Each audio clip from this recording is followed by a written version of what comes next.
Understand that the keys to the White House are an alternative to the pundits, which have no scientific merit, the polls, which are snapshots, not predictors. They're the only system that, on a broad basis, gauges how American presidential elections really work as votes up or down on the strength and performance of the party holding the White House. In other words, the big good news, it's that governance, not campaigning, that counts. And of course, the keys are totally nonpartisan. I predicted Reagan. I predicted Trump. I also predicted Obama and Clinton. So these are predictions, not endorsements. And here's how it works, and here's how we can track it. These are true false questions phrased in such a way so an answer of true favors the reelection of the White House party, whether or not the sitting president is running, and an answer of false favors earthquake. The White House party gets bounced. And if six or more of the keys are false, the White House party is a predicted loser. Otherwise, they're a predicted winner. Let's get into it. Allan Lichtman and the 13 keys to the White House, his official prediction. So the first key is the mandate key. It's based on midterm elections. And to have this key true, the party holding the White House have to have more U.S. House seats after the most recent midterm than after the previous midterm. And the rationale behind this key is that midterm elections are kind of a midterm evaluation of how well the White House party is governed.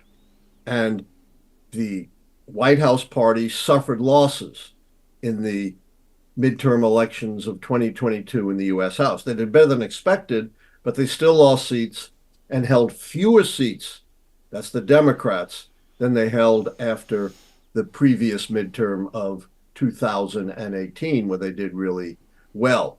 So key number one is false. Key number two is really significant because I was very critical of what the Democrats were doing when Biden was still in the race, openly trashing their incumbent president. We've never seen that before in U.S. political history. And I also thought not only would they push Biden out of the race, but they would do the ultimate foolish maneuver of having a big brawl to replace Biden.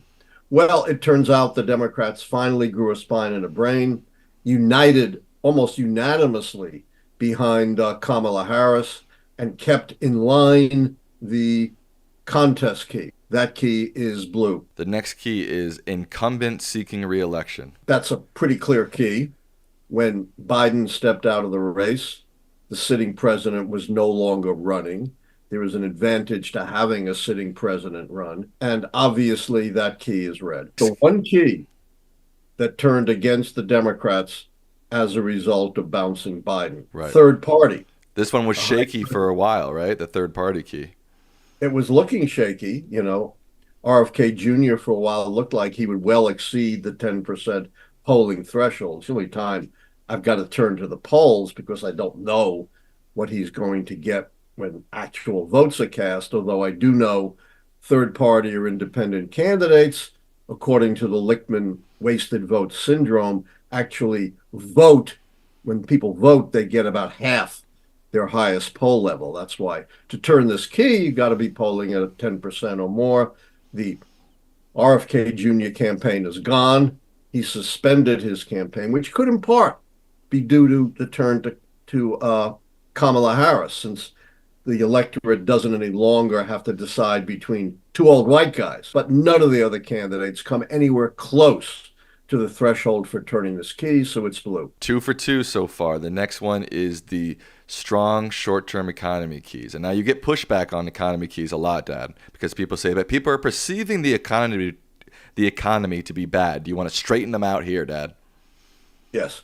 You want to develop your own prediction system based on people's perceptions of the economy, which are constantly changing depending upon when you take the poll or how you word the poll. That's not how this key is defined. If you're going to use my system, you've got to stick to how each key is defined within the system and how they've been answered since 1860, retrospectively and prospectively since 1982. This key is very sharply defined and very specific.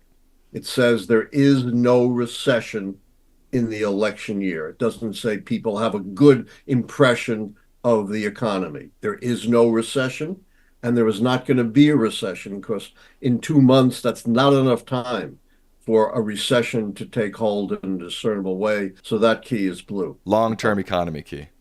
Again, this is a very specifically defined key. It doesn't depend upon fluctuating perceptions or how questions are asked. It's very statistical. It asks, to be true, the real term per capita GDP growth during the incumbent party's current term must be at least equal to the average of the previous two terms. And the truth is, this may surprise a lot of people, real per capita growth under Biden is more than double the average of the previous two terms. So that key is blue. 4 true, 2 false so far, with key 7 coming up, the major policy change key. There has been extraordinary policy changes from Trump to Biden. The executive orders repealing Trump's policies on the environment and immigration, rejoining the Paris Accords, the infrastructure bill, the CHIPS bill, the stimulus bill, the inflation control and climate change bill, even a small bill on gun control. All of these policies fundamentally shifting from Donald Trump, not surprisingly. So that key is blue. And remember, the key simply says major policy change.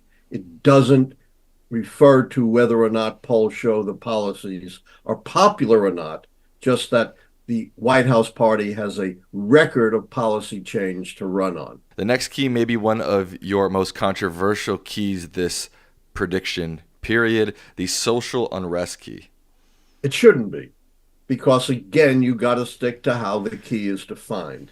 It's defined as sustained and massive social unrest sufficient to call into question the stability of society, such as we had in the 60s and 70s, when the cities were inflamed, when millions of people were in the streets, when there were deaths and property damage and injuries. Same thing with the massive Black Lives Matter movement in 2020. Nothing close to that this year. We had the sporadic protests of some college campuses, a tiny percentage of the thousands of college campuses, nothing like the many hundreds of college campuses that exploded in the 60s. And then I was looking to see the horrors of the 1968 Democratic Convention in Chicago, when you had pitched battles between protesters and police, and the whole convention descended into chaos. Nothing like that. So really, what's gone on this year, and I've been watching it very carefully, doesn't come close to satisfying the definition of the key. Again, there may be some influence of Kamala Harris here, in that Joe Biden, kind of the target of the protests, is no longer front and center for the Democrats. So that key is blue. And a lot of the criticism of the keys that you hear a lot of the time, and you'll hear a lot of people say this, is, oh, they're completely subjective. He's just making these picks off the top of his head, whimsical. They use social unrest as one of those quote-unquote subjective keys. But there is his concrete historical precedent for calling this key. He's not just calling this key off the top of his head. And there's a very tight and specific definition for this key and the rear of the key. You know, when I first came out with the keys, the professional forecasters blasted me for the sin of subjectivity. And I kept explaining, no, they're not subjective. They're judgmental. Historians make judgments all the time, but they're tightly defined. And I have a record of how I answered them. Well, it took about 15 to 20 years. And the professional forecasters suddenly realized that their attempt to be objective and abolish judgment in their models didn't work. It led to errors. And the most successful models were like the keys that combine judgmental indicators like social unrest with quantitative indicators like real economic growth. And all of a sudden, the keys were the hottest thing in forecasting. I twice keynoted the International Forecasting Summit. I published in all the forecasting journals. I presented at the American Political Science Association. All right, let's get moving on to key 9, the scandal key. Your My favorite key. favorite key, of course. Yeah. Again, this key is very specifically defined. It's got to be corruption that directly implicates the president, not the president's son or the president's brother, like Billy Carter, the reprobate brother of Jimmy Carter. Corruption that directly implicates the president with at least some bipartisan recognition of wrongdoing. Now, for 4 years, the Republicans have tried to pin a scandal on Biden, and they've come up empty. I haven't heard anything about it because they don't have anything. So again, it doesn't matter what's going on with Hunter. Nothing has hit Joe Biden himself. That key is blue. Let's skip the 2 Let's foreign skip policy keys yes. for now, and let's go to the charismatic incumbent key. Yeah. And again, this is, one of the keys that critics who haven't really grasped the system criticize me. This isn't just eye of beholder. There are very specific criteria here. It has to be a once in a generation, broadly inspirational candidate who appeals beyond traditional party lines. The iconic examples are Franklin Roosevelt, who built the Roosevelt Coalition at a time when Republicans had controlled everything, and Ronald Reagan, who was so critical in establishing a conservative base in America. Whatever you may think of Harris, she's not an FDR or a Ronald Reagan. She isn't the once in a generation inspirational candidate. She's had her challenges, didn't do well in the 2020 nomination contest, was kind of invisible as a vice president, has done better as a candidate, but is not an historically established candidate. There have only been 6 of them since the turn of the 20th century. Teddy Roosevelt, Franklin Roosevelt, Dwight Eisenhower, because he was a national hero for running D-Day, John F. Kennedy, Ronald Reagan, and Barack Obama. That's it. So that one is red. It's false. Right. And I think a lot of people with this key are confusing excitement with generational charisma, right? There was a huge amount of excitement. Kamala surged in the polls, but it doesn't necessarily mean she's a once in a generation candidate. Exactly. And that's why it's so important to understand the exact definition of the keys. And just to be clear, this is not does not mean that the person running is the incumbent. They just come from the incumbent party, correct? Correct. Right. That's correct. Key number 13, uncharismatic challenger.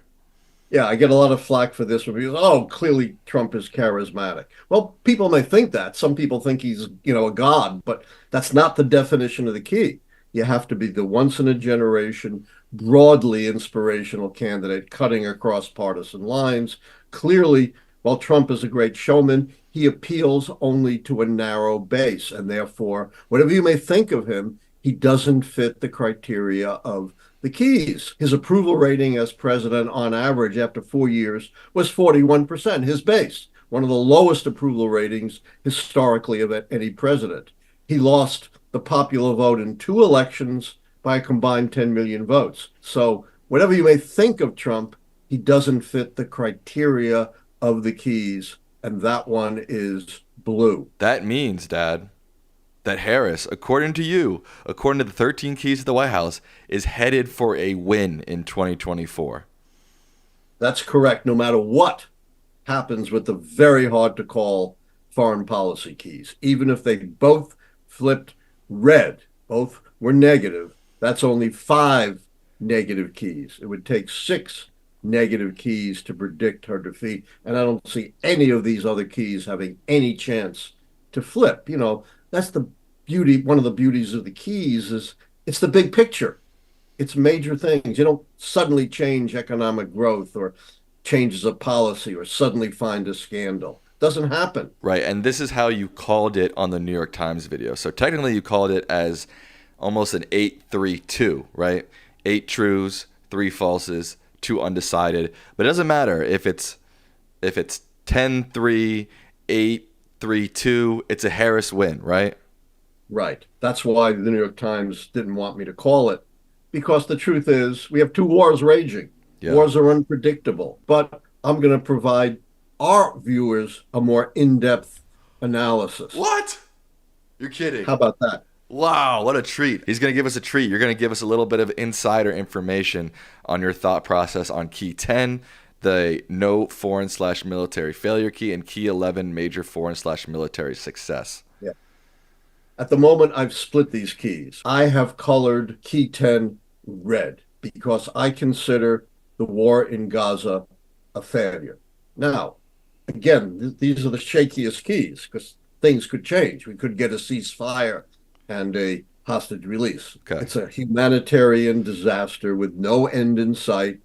It seems very unlikely. I guess you could say likely red because, there could be a ceasefire and a hostage release, as unlikely as that is. Now, we don't have boots on the ground. We're not directly responsible, but we have enormously invested in what goes on in the Middle East. I'm inclined to split the keys and give Biden a success in Ukraine.